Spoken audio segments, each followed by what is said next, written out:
Guys, preparing na naman po tayo sa dinner. Ito yung tokwa na binutasan ko sa gitna. Tapos yung pinagtanggalan ko dito guys, hinalo ko siya sa minced pork.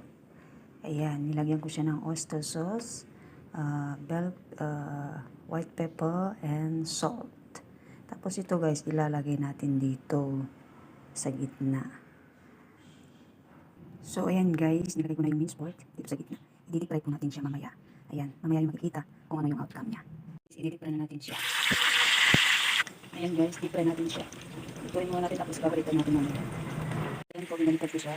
Dahan-dahan lang po sa pagbaliktad ko kaya nagluto nito. Pag nag-fry ko kayo natin. Para po maluto yung meat sa gitna.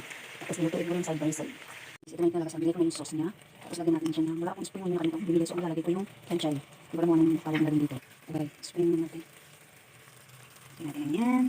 Pero masarap. Para design.